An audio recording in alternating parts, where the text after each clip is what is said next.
Salam dostlar. Demək bir hadisə mi deyim, belə bir şey qısaca olaraq danışmaq istəyirəm. Mən qaldığım otaq yoldaşı bir neçə gün bundan əvvəl komaya düşmüşdü. Otağında yıxılıb qalmışdı. Bildiyim qədərilə o müharibə veteranı olub.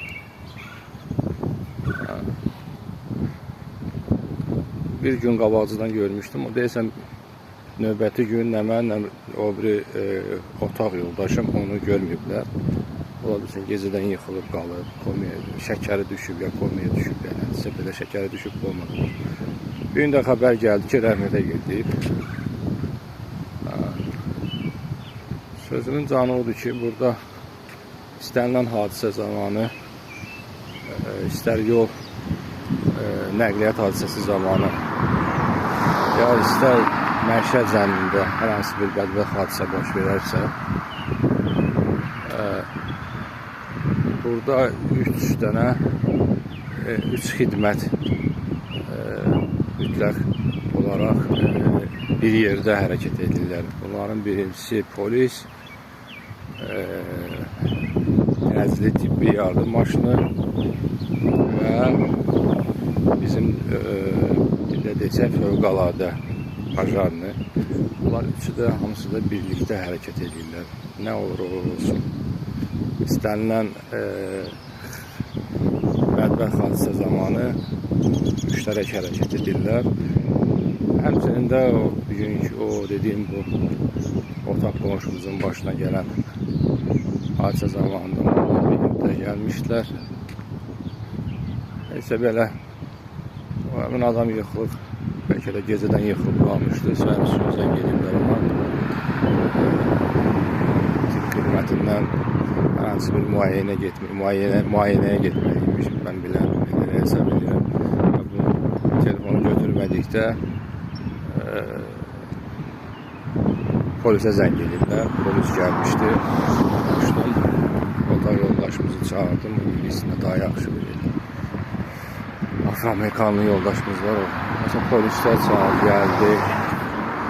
Sorğu-sual elədilər. Məndən də bir şey soruşdular. Nə vaxt görmüşsən? Dedim filan vaxt, sırağa gün. Ondan sonra dünən görməmişəm. Bir gün əvvəl görmüşəm. Saat 11 radələri, axşam. Həmin şeydə o oğlandan soruşdu. O otaq yoldaşımla. Belə qısaca olaraq yazdı, pozdular.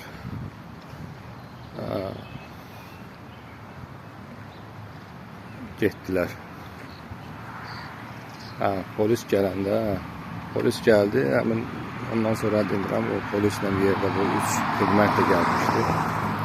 Bunu götürdülər otağından, mindirdilər xərəyə, apardılar.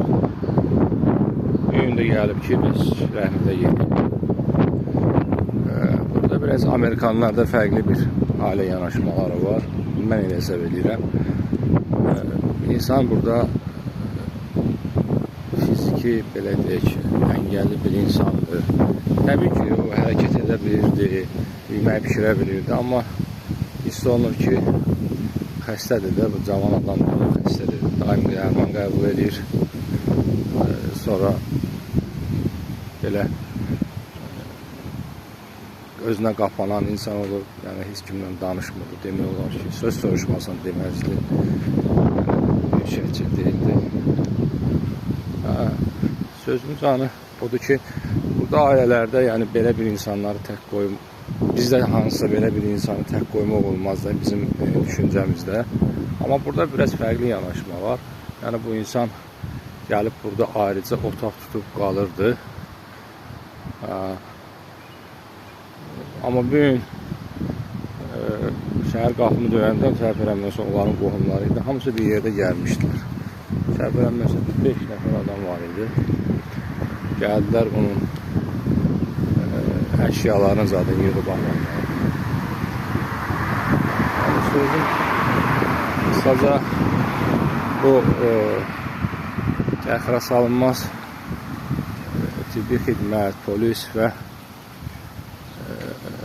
bacarının bir yerdə birlikdə işləməsi Və belə deyək də, bu ailə münasibətlərində hər hansı bir...